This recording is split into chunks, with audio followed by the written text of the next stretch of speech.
For more than a decade, the software world lived in the era of Node.js. It was the undisputed key, the foundation of the modern backend.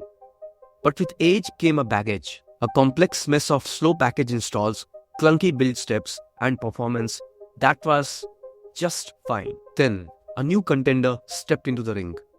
Bun. It was built for one thing: pure, unadulterated speed. The headlines were wild. Benchmarks showed it handling HTTP requests anywhere from double to triple the speed of Node.js.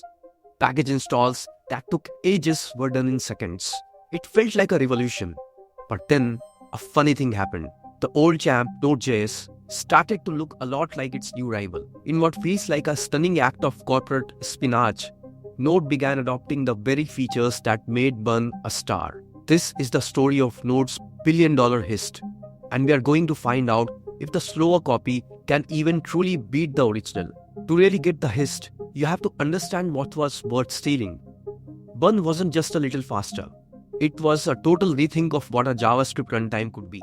Created by Jarred Sumner and written in a low-level language called Zig, it runs on JavaScript Core, the engine from Safari, which is built for incredibly fast startups. That's a completely different philosophy from Node.js, which is built on Google's V8 engine, the beast behind Chrome, designed for the long-running stability needed in huge applications. The performance numbers were frankly insulting to the incumbent.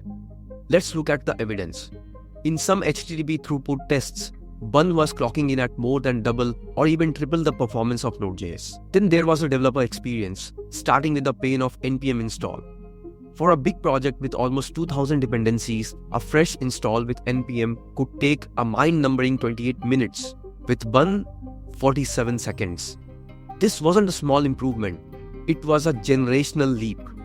All thanks to the binary log file and a global cache that stopped redundant downloads. And in the fast-growing world of serverless and edge computing, Bun delivered its most critical blow. Cold starts, the delay when a function spins up for the first time, are a direct cost on your cloud bill. Where a Node.js function might take around 150 milliseconds to wake up, Bun could slash that to 40 milliseconds or less in some tests. A faster cold start could mean a real reduction in your AWS Lambda costs. Bun wasn't just a runtime, it was an all-in-one toolkit.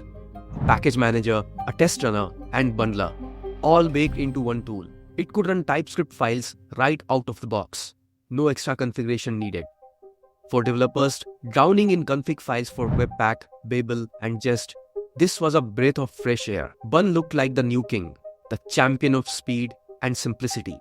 It seemed unstoppable. Node.js, the 15-year-old veteran, was on the ropes. It couldn't compete on raw speed.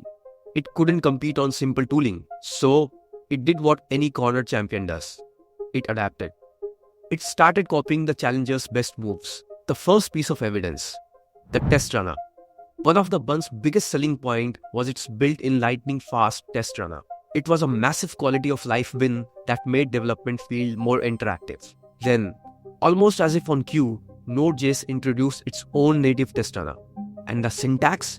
It was designed to be strikingly similar to Bun test, right down to the expect API. Node had effectively swiped one of the Bun's key features.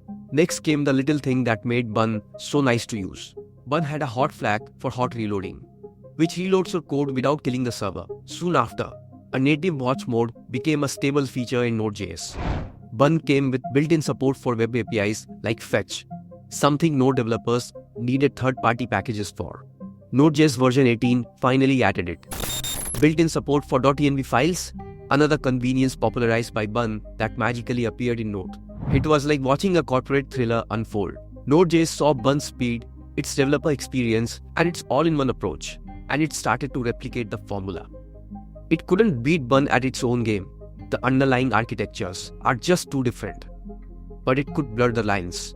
It could adopt just enough of Bun features to make developers wonder if switching was really worth it. It was a calculated, brilliant act of survival.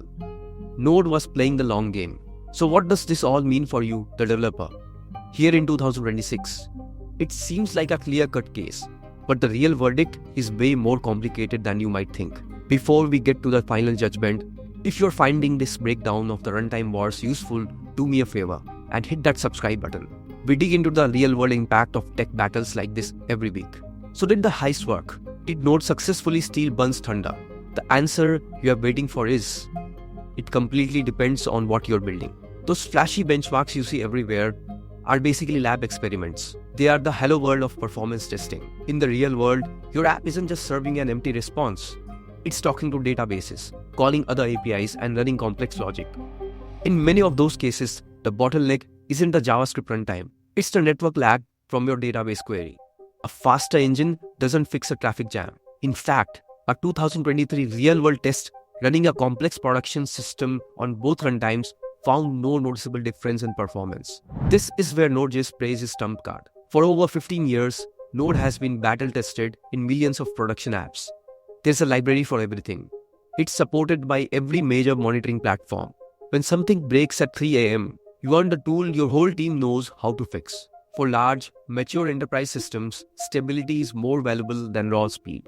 This is why Node is still the safest bet for critical applications. So where does that leave Bun? Bun is the undisputed king of the greenfield.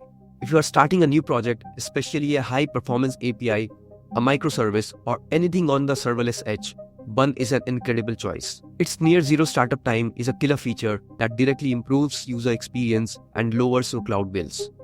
And as of 2026, its compatibility with NPM packages is highly reliable, making the risk of switching lower than ever.